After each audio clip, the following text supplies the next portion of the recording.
Welcome back to another online story time with the Chatham-Kent Black Historical Society and Black Mecca Museum. This week we're going to be reading Counting the Stars, which is the story of Katherine Johnson, the mathematician from NASA. Counting the Stars.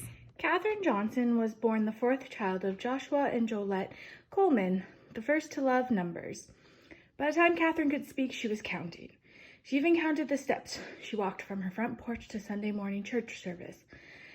At night, after her mama and daddy tucked her into bed and the moon shone bright in the West Virginia sky, Katherine counted the stars one by one. She was too young to go to school, so Katherine followed behind her sisters and brothers to the two-room schoolhouse in White Sulphur Springs. When the teacher noticed the tiny curly-haired girl reading along with the other students, she offered Katherine her own seat. Her mother was a teacher, but it was her father, a lumberman and farmer, who could figure numbers in his head faster than anyone Katherine knew. Why, what, how? Her father helped her find the answers to her math questions when her teachers couldn't. At 6 years old, instead of starting the first day of kindergarten, Katherine went straight to second grade. Instead of starting third grade, Katherine went to fifth. During the school year, Joshua and Jolette left behind their farm and rented a home 125 miles away in Institute, West Virginia, and enrolled all four Coleman children in school at West Virginia Institute. Joshua traveled back and forth, working as a bellman to make ends meet. The Coleman sacrifice paid off, and by the time Katherine was 10, she started her first year of high school in Institute. When Katherine wasn't outdoors with her friends or exploring her own backyard, she spent her time alone indoors, where the world she explored existed only in her own imagination. In the early evenings, Katherine's principal walked his youngest student home, stopping to point out the constellations overhead. Ever since she had counted stars outside her bedroom window at night, Katherine's mind swirled with questions that soared past the clouds and far beyond Earth. In 1933, when high school ended and the Great Depression began, Katherine wondered if she could find more answers in college. But with times tough all over, college seemed as far away as the moon. However, West Virginia State Institute found promise in the 15-year-old with a gift for numbers and offered her a full scholarship. She entered the college's math department. As she walked across campus, numbers would march in Katherine's head. Calculus, algebra, trigonometry, probability classes. Katherine took them all. When her college ran out of classes for Katherine to take, her math professor, William Clater, created an analytic geometry course just for her. All alone, she sat in a classroom with empty seats behind her, chalkboards filled with mathematical proofs and formulas in front of her. You can make a good research mathematician, Professor Clater told her. Katherine knew a lot of girls in the segregated South who were teachers, mothers, and nurses, but she had never met one who was a mathematician. But where will I find a job? Katherine asked. Professor Clayton continued scribbling numbers on the board and said, "That will be your problem." When college ended, teaching began for Katherine at a high school in West Virginia, where she was nearly as young as her students. Outside of the classroom, Katherine found love in the brown eyes and big heart of Jimmy Goebel. She loved teaching as much as she loved Jimmy, but in 1940s West Virginia, married women weren't allowed in the classroom, so quickly and quietly the two became one. They both now taught at a high school in Jimmy's hometown of Marion, Virginia. First one, then two, then three daughters were born. 2 teachers' salaries plus 2 summer jobs barely equaled a roof over their heads. And with 3 little girls to care for, Katherine and Jimmy knew the numbers weren't adding up.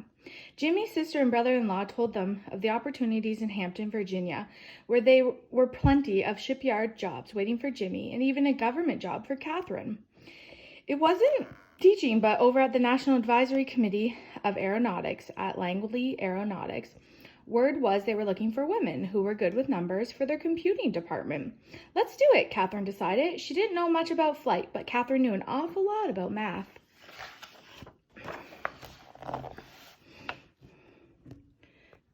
Dorothy Vaughn, a 10-year veteran at Langley, greeted Katherine on her first day as a human computer in the Aircraft Loads building at Langley Aeronautics. The West Computing office was filled with the brown faces of women fiercely completing data sheets of equations. Dorothy knew Katherine's family back in White Sulphur Springs, and she knew Katherine's reputation with numbers.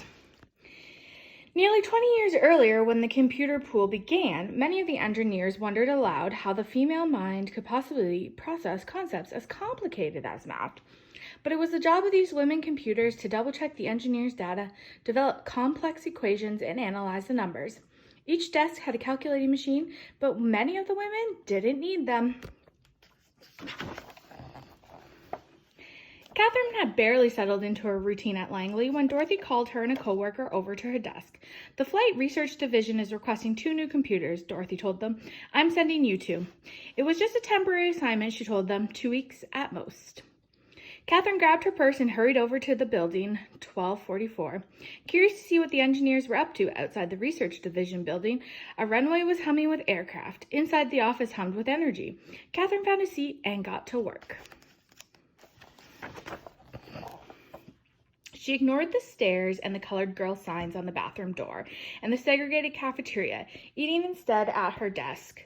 Katherine ignored all of it and did what she was hired to do, make the numbers work.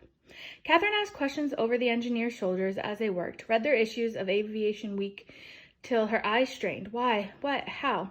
From her first assignment, Katherine's flawless analysis and in-depth research made her a favorite. Her desk was piled high with requests for numbers to crunch as her 2-week temporary assignment doubled, then tripled. After 6 months, it was clear Katherine was a permanent part of the team. When the engineers went to meetings to discuss research behind closed doors, Katherine asked to go. "Girls don't go to meetings," she was told, but again and again, Katherine continued to ask to attend when she got the answer she wanted. Yes. Now Katherine sat at a table in the meetings, the only woman, the only computer, the only brown face, taking notes as engineers discussed new discoveries and machines. Computers that worked 15 times faster than humans. Katherine listened even closer when they began discussing a brand new field, space.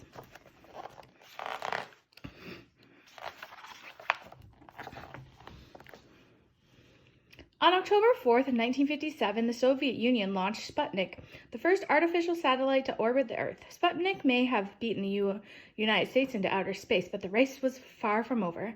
The National Advisory Committee for Aeronautics changed its focus from airplanes when it became the National Aeronautics and Space Administration, NASA. The race to space was in full swing.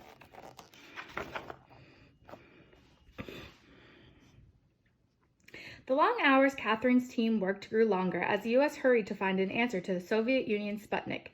They found it just a few months later when they launched the Explorer 1 satellite. The more space discoveries there were, the more the world wanted to know. The bleeps and signals from satellites orbiting Earth transmitted to radios in homes across the country made people wonder how much more was beyond Earth's atmosphere. Was there life on other planets? Could man travel into space? NASA set out to answer those questions with Project Mercury, named for the Roman god of travel. The Mercury, a 6-foot-wide spacecraft, would carry the first man into Earth's orbit. They just need to figure out how. Engineers ran over 1 million experiments, test runs, simulations, and inspections. And still, in 1961, the Russians again beat the United States when their first human shot into space orbit, Earth.